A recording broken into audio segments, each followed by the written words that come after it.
একজনের নাম্বার দিয়ে আরেকজনের পোস্টাল ব্যালট গ্রহণ করছে। আসন্ন ত্রয়োদশ জাতীয় সংসদ নির্বাচন ও গণভোটকে সামনে রেখে প্রবাসী বাংলাদেশিদের পোস্টাল ভোট ব্যবস্থা ঘিরে রাজনৈতিক অঙ্গনে উত্তেজনা ক্রমেই বাড়ছে। বাংলাদেশ জাতীয়তাবাদী দল বিএনপি প্রবাসীদের পোস্টাল ভোটে ব্যাপক অনিয়মের অভিযোগ তুলেছে। পাশাপাশি পোস্টাল ব্যালট গণনার পদ্ধতি নিয়েও দলটি অসন্তোষ প্রকাশ করে আসছে। তবে নির্বাচন কমিশন ইসি শুরু থেকেই এই অভিযোগ অস্বীকার করে আসছে। ইসির দাবি, পোস্টাল ভোট গ্রহণ ও গণনার পুরো প্রক্রিয়া স্বচ্ছ, নিরপেক্ষ এবং কঠোর বিধিবিধান অনুসরণ করেই পরিচালিত হচ্ছে। এখানে ভোটারের পরিচয়ের সঙ্গে তার ভোট মিলিয়ে দেখার কোনো সুযোগ নেই। প্রবাসীদের বিপুল অংশগ্রহণ। নির্বাচন কমিশনের তথ্য অনুযায়ী প্রবাসী ভোটার নিবন্ধন বিষয়ক ও সিভিএসডিআই প্রকল্পের আওতায় পোস্টাল ভোট বিডি অ্যাপের মাধ্যমে বিপুল সংখ্যক প্রবাসী বাংলাদেশি পোস্টাল ভোটে নিবন্ধন করেছেন। প্রকল্পের টিম লিডার সালিম আহমদ খান জানান, আসন্ন ত্রয়োদশ জাতীয় সংসদ নির্বাচন ও গণভোটে ভোট দেওয়ার জন্য প্রবাসীদের কাছে মোট 7,66,862টি পোস্টাল ব্যালট পাঠানো হয়েছে। এর মধ্যে 5,27,033 জন প্রবাসী ব্যালট গ্রহণ করেছেন এবং 4,94,185 জন ইতোমধ্যে ভোটদান সম্পন্ন করেছেন। তিনি আরও জানান, ভোট দেওয়া প্রবাসীদের মধ্যে 4,68,091 জন তাদের ব্যালট সংশ্লিষ্ট দেশের পোস্ট অফিস বা ডাক বিভাগের মাধ্যমে পাঠিয়েছেন। এর মধ্য থেকে 4,22,960টি পোস্টাল ব্যালট ইতোমধ্যে বাংলাদেশে এসে পৌঁছেছে। এর মধ্যে 2,25,168টি ব্যালট রিটার্নিং কর্মকর্তারা বুঝে পেয়েছেন।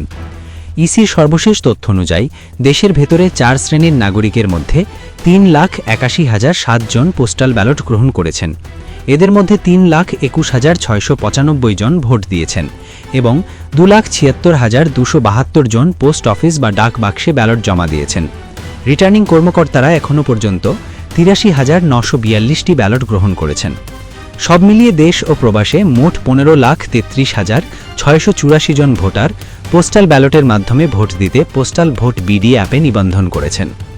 গণনা শুরু 12 ফেব্রুয়ারি বিকেল 4:30 থেকে সারা দেশে। ইসি জানিয়েছে, ভোটের দিন অর্থাৎ 12 ফেব্রুয়ারি বিকেল 4:30 থেকে সারা দেশে একযোগে পোস্টাল ভোট ও গণভোটের ব্যালট গণনা শুরু হবে। সংশ্লিষ্ট সংসদীয় আসনের রিটার্নিং অফিসার গণনার স্থান নির্ধারণ করবেন। ইসি জানিয়েছে, পোস্টাল ভোট গণনার জন্য প্রতিটি সংসদীয় আসনে একজন করে মোট 300 জন প্রিসাইডিং অফিসার নিয়োগ দেওয়া হয়েছে। গণনার সময় রাজনৈতিক দল মনোনীত প্রতিটি প্রার্থীর পক্ষে একজন করে পোলিং এজেন্ট উপস্থিত থাকতে পারবেন।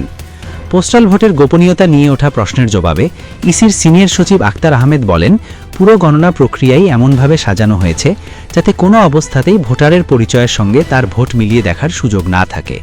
তিনি জানান, গণনার সময় প্রথমে প্রতিটি খাম থেকে অঙ্গীকারনামা বা ঘোষণাপত্র ও ব্যালট আলাদা করা হয়। যেসব অঙ্গীকারনামায় ভোটারের স্বাক্ষর পাওয়া যায় সেগুলিকে একপাশে রাখা হয় এবং সংশ্লিষ্ট ব্যালট বৈধ হিসেবে গণনার জন্য সংরক্ষণ করা হয়। এরপর খাম খুলে পৃথক রঙের 2টি ব্যালট বের করা হয়, একটি জাতীয় সংসদ নির্বাচনের এবং অন্যটি গণভোটের। রং অনুযায়ী ব্যালটগুলিকে আলাদা করার পর অঙ্গীকারনামা, খাম ও ব্যালট সম্পূর্ণভাবে পৃথক হয়ে যায়। ফলে পরবর্তীতে কোনোভাবেই ব্যালটগুলিকে ভোটারের সঙ্গে মিলিয়ে দেখার সুযোগ থাকে না। তিনি উদাহরণ দিয়ে বলেন, ধরা যাক 50টি ব্যালট যাচাই করা হলো, পরে আর শনাক্ত করার কোনো উপায় থাকে না যে কোন ব্যালট কোন ভোটারের। নিরাপত্তা ও নজরদারি। ইসি জানিয়েছে, পোস্টাল ভোট গণনার সময় নিরাপত্তা বাহিনী উপস্থিত থাকবে এবং পুরো প্রক্রিয়া পোলিং এজেন্টদের সামনেই সম্পন্ন হবে। পোস্টাল ব্যালট বক্সগুলি আগেই পোলিং এজেন্টদের উপস্থিতিতে সিলগালা করা হয়েছে। গণনার সময় এসব বক্স পোলিং এজেন্টদের সামনে খুলে ব্যালট গণনা করা হবে। প্রতিটি বক্সে ব্যবহৃত লক ও লক নম্বর আগেই নোটিশ বোর্ডে টানানো হয়েছে যাতে সবাই যাচাই করতে পারেন। ইসির দাবি, পুরো প্রক্রিয়া এই নির্বাচন কমিশনের বিধি অনুযায়ী পরিচালিত হবে এবং কোথাও অনিয়মের সুযোগ থাকবে না। পোস্টাল ভোট বিডি প্রকল্পের পরিচালক ও ইসির অতিরিক্ত সচিব KM আলী নেওয়াজ বলেন, ভোটের দিন বিকেল 4:30 পোস্টাল ব্যালট ও গণভোটের ব্যালট গণনা শুরু হবে। এই গণনা প্রক্রিয়া হবে স্বচ্ছ ও গোপনীয়তা নিশ্চিত করে। তিনি জানান, ভোট গণনার জন্য আলাদা কোনো বুথ থাকবে না। রিটার্নিং অফিসার নির্দিষ্ট স্থানে প্রিসাইডিং অফিসারের তত্ত্বাবধানে গণনা সম্পন্ন হবে।